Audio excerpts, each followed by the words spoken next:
তো হ্যালো বন্ধুরা, ভিডিওতে ক্লিক করার জন্য আপনাদের অসংখ্য ধন্যবাদ। তো আপনারা দেখতে শুরু করেছেন study with Anik YouTube channel. তো রাজ্যের সমস্ত স্থায়ী ও অস্থায়ী এবং চুক্তিভিত্তিক সমস্ত কর্মচারীদের জন্য বিশাল বড় খুশির আপডেট চলে এসেছে। এবার সমস্ত চুক্তিভিত্তিক কর্মচারীদের ন্যূনতম বেতন 10,000 টাকা পর্যন্ত বৃদ্ধি হতে চলেছে। এছাড়াও রাজ্যের সমস্ত অবসরপ্রাপ্ত রাজ্য সরকারি কর্মচারীদের পেনশনের টাকা কিন্তু বাড়বে বলে ঘোষণা করেছে রাজ্য সরকার।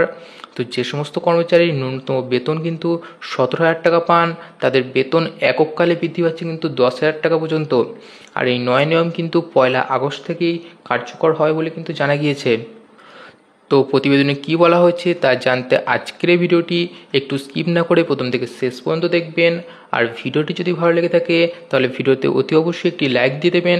আর আপনি যদি আমাদের চ্যানেলে প্রথমবার ভিজিট করে থাকেন তাহলে অতি অবশ্যই আমাদের ইউটিউব চ্যানেলকে সাবস্ক্রাইব করে রাখবেন, যাতে এই ধরনের আপডেটগুলি পরবর্তী ক্লাস সবার আগে পেতে পারেন। আর আপনি সরকারি কোন বিভাগের সঙ্গে যুক্ত সেটা অবশ্যই কমেন্ট বক্সে লিখে জানাবেন।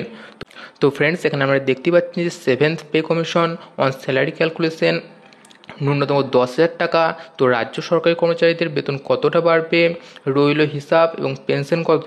তো কি বলা হয়েছে, তো রাজ্য সরকারি কর্মচারীদের ন্যূনতম বেতন 10,000 টাকা। তো অবসরপ্রাপ্ত রাজ্য সরকারি কর্মচারীদের ন্যূনতম পেনশন 5,000 টাকা বৃদ্ধি পাবে। তো রাজ্য সরকারের নয়া সিদ্ধান্তে সরকারি কর্মচারী এবং পেনশনভোগীদের বেতন ও পেনশন বাবদ কত টাকা বেশি আসবে সেটার পুরো হিসাব কিন্তু দেখে নিন। তো রাজ্য সরকারি কর্মচারীদের বেতন বৃদ্ধি পেতে চলেছে। তো অবসরপ্রাপ্ত রাজ্য সরকারি কর্মচারীদের পেনশনের অঙ্কটা বাড়বে, কারণ রাজ্য সরকারের তরফে রাজ্য সরকারি কর্মচারী এবং অবসরপ্রাপ্ত কর্মচারীদের বেসিক পে কিন্তু বাড়ানো হচ্ছে। তো এককালীন বেসিক পে বৃদ্ধি পাওয়া তাদের সার্বিকভাবে কিন্তু বেতন ও পেনশন কিন্তু বৃদ্ধি পাবে, কারণ বেসিক পের সঙ্গে কিন্তু মহার্ঘ ভাতা এবং অন্যান্য ভাতা কিন্তু যোগ করা হয়েছে। তো রাজ্য সরকারি কর্মচারীদের বেসিক পে কত টাকা বৃদ্ধি পাবে, এবং কর্ণাটক সরকারের তরফে জানানো হয়েছে যে 10,000 টাকা থেকে কিন্তু 90,000 টাকা করে কিন্তু বাড়ানো হয়েছে। তো যে রাজ্য সরকারি কর্মচারীদের বেসিক পে সব থেকে কম তারা কিন্তু 17,000 টাকা পান, এবং সেটা একককালে 10,000 টাকা বৃদ্ধি পাচ্ছে। অর্থাৎ আগস্ট থেকে তাদের বেসিক পে বেড়ে ঠকবে কিন্তু 27,000 টাকা। এবং কিন্তু সেটার সঙ্গে মহার্ঘ ভাতা এবং অন্যান্য ভাতা যোগ করে বেতন পাবেন কিন্তু সরকারি কর্মচারীরা।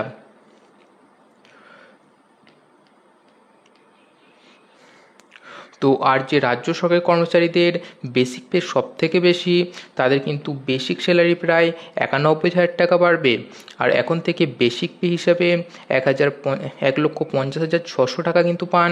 তো রাজ্য সরকারের তরফে জানানো হয়েছে যে সপ্তম বেতন কমিশন অনুযায়ী তাদের বেসিক পে বৃদ্ধি পেয়ে 2,00,000 কিন্তু 41,200 টাকা কিন্তু হচ্ছে, অর্থাৎ 90,600 টাকা করে কিন্তু বৃদ্ধি পাচ্ছে। তো বেসিক পের সঙ্গে অন্যান্য ভাতা কিন্তু এখানে যুক্ত হবে। তো অবসরপ্রাপ্ত রাজ্য সরকারি কর্মচারীদের বেসিক পে কিন্তু বাড়তে চলেছে। তো রাজ্য সরকারের তরফে জানানো হয়েছে যে পেনশনভোগীদের ন্যূনতম বেসিক পে 5,000 টাকা করে কিন্তু বাড়ানো হয়েছে। তো এখন তারা 8,500 টাকা পান, তারা কিন্তু 5,000 টাকা বৃদ্ধি পাওয়ার পরে ওই অঙ্কটি কিন্তু 13,500 টাকা গিয়ে কিন্তু ঠেকবে। আর পেনশনভোগীদের সর্বোচ্চ বেসিক পে বাড়বে 45,300 টাকা। তো তারা এখন 75,300 টাকা পান, সেটা বেড়ে হবে কিন্তু 1,20,600 টাকা।